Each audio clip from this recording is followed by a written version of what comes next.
வணக்கம். பைபிளை முழுவதுமாக வாசிக்கும் நம் லட்சிய பயணத்திற்கு உங்களை அன்புடன் வரவேற்கிறேன். இன்று நாம் லேவியராகமத்தில் 7வது அதிகாரத்தை வாசிக்க இருக்கிறோம். இதுவரை நாம் மொத்த நூல்களில் 8.7% நூல்களை வாசித்து முடித்துவிட்டோம். இன்னும் சில நூல்களை முடித்தால் நம் பயணம் வெற்றிகரமாகும். இன்றைய வாசிப்பின் மூலம் அந்த இலக்கை இன்னும் முன்னோக்கி நகர்த்துவோம். வாங்க தொடங்குவோம். குற்றப்பழி நீக்கும் பலி பற்றிய கட்டளை இதுவே. அது மிக தூயது. எரிபலி அடிக்கப்படும் இடத்திலேயே குற்றப்பழி நீக்கும் பலியும் அடிக்கப்பட வேண்டும். அதன் இரத்தத்தை பலிபீடத்தின் மேல் சுற்றிலும் தெளிக்க வேண்டும். அதன் கொழுப்பு முழுவதையும், அதன் கொழுப்பு வாலையும், குடல்களை மூடிய கொழுப்பையும், இரு சிறுநீரகங்களையும், அவற்றின் மேல் குடல்களோடு சேர்ந்திருக்கிற கொழுப்பையும், சிறுநீரகங்களோடு கல்லீரலின் மேல் இருக்கிற சவ்வையும் எடுத்து இவற்றை குரு பலிபீடத்தின் மேல் ஆண்டவருக்கு நெருப்பு பலி ஆக்க வேண்டும். அது குற்றப்பழி நீக்கும் பலி.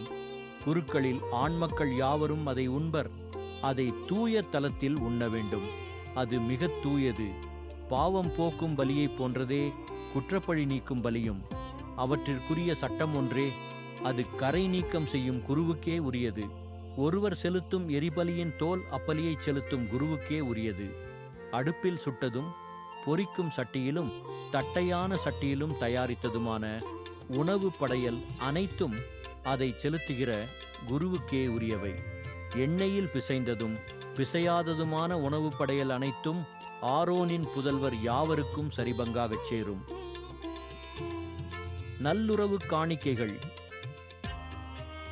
ஆண்டவருக்கு ஒருவர் செலுத்தும் நல்லுறவு பலியோடு கொண்டு வர வேண்டும். புளித்த மாவினால் செய்த நெய்யப்பங்களை நன்றி கடனாகச் செலுத்தும் நல்லுறவு பலியை தமது நேர்ச்சையாக அவர் கொண்டு வருவார். ஒவ்வொரு காணிக்கையிலும் ஒன்றை எடுத்து ஆண்டவருக்குரிய பங்காக படைக்க வேண்டும். இப்பொருள்கள் நல்லுறவு பலியின் இரத்தத்தை தெளிக்கும் குருவுக்கே உரியவை. நன்றி கடனாகச் செலுத்தும் நல்லுறவு பலியின் இறைச்சி படைக்கப்படும் நாளில் உண்ணப்பட வேண்டும். விடியுமட்டும் அதில் எதையும் மீதி வைக்கலாகாது.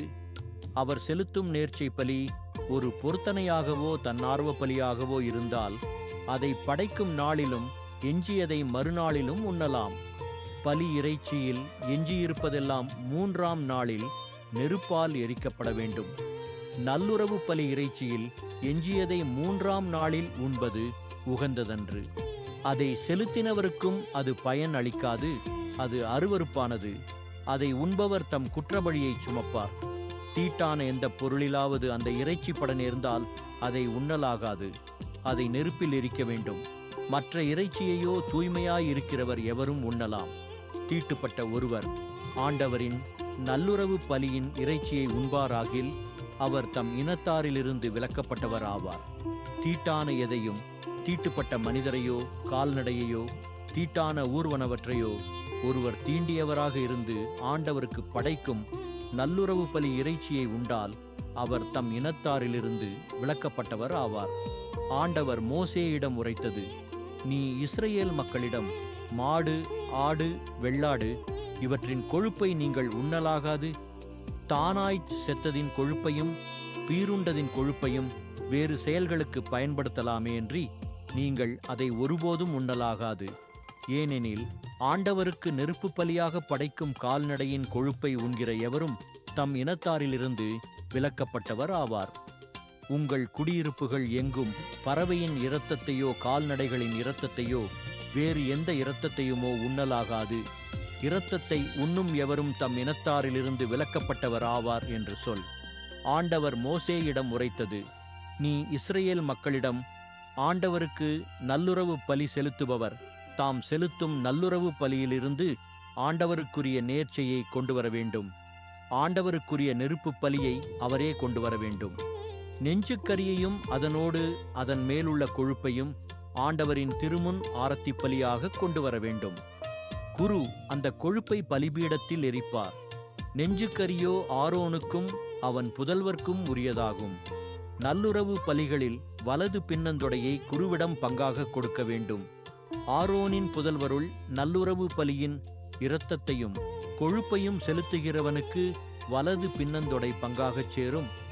நல்லுறவு பலிகளில் ஆரத்தி பலியாகிய நெஞ்சுக்கரியையும் பங்காகிய பின்னந்தொடையையும் நான் இஸ்ரவேல் மக்களிடமிருந்து எடுத்து குருவாகிய ஆரோனுக்கும் அவன் புதல்வருக்கும் கொடுத்துள்ளேன். இது இஸ்ரவேல் மக்களிடமிருந்து பெரும் நிலையான பங்காகும் என்று சொல். ஆரோனும் அவன் புதல்வரும் ஆண்டவர்க்குரிய குருக்களாகும்படி அழைத்து வரப்பட்ட நாளிலிருந்து இது ஆண்டவரின் நெருப்பு பலியிலிருந்து அவர்களுக்கென அர்ப்பணிக்கப்பட்ட பங்காகும். ஆண்டவர் அவர்களுக்கு அருள் பொழிவு செய்த நாளில் அவர்கள் தலைமுறைதோறும் அவர்களுக்கு மாறாத பங்காக கொடுக்க கட்டளையிட்டார்.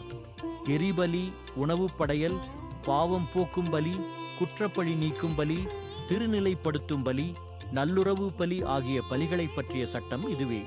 தமக்கு செலுத்த வேண்டிய நேர்ச்சைகளை பற்றி ஆண்டவர் இஸ்ரவேல் மக்களுக்கு சீனாய் பாலை நிலத்தில் கட்டளையிட்ட நாளில் மோசேக்கு அவர் சீனாய் மலையிலிட்ட கட்டளைகள் இவையே. நாம் 1189 அதிகாரங்களில் 97 அதிகாரங்களை நிறைவு செய்து விட்டோம். இன்னும் சில அதிகாரங்களை வாசித்தால் முழு பைபிளையும் முடித்து விடுவோம். நாளை அடுத்த அதிகாரத்தை பார்க்க சந்திப்போம். நாள்தோறும் இந்த பயணத்தில் நீங்களும் பங்கேற்றால் பைபிளை முழுமையாக வாசித்து முடிப்போம். இது நம் வாழ்க்கையிலும் ஆன்மாவிலும் பெரிய மாற்றத்தை ஏற்படுத்தும். இந்த பயணம் உங்களுக்கு நம்பிக்கையையும் சமாதானத்தையும் கொடுத்தால் இந்த வீடியோவை லைக் செய்யவும் சப்ஸ்கிரைப் செய்யவும் மறக்க வேண்டாம். பகிர்ந்து மற்றவர்களையும் இந்த பயணத்தில் சேருங்கள். நாளை மறக்காமல் வாருங்கள்.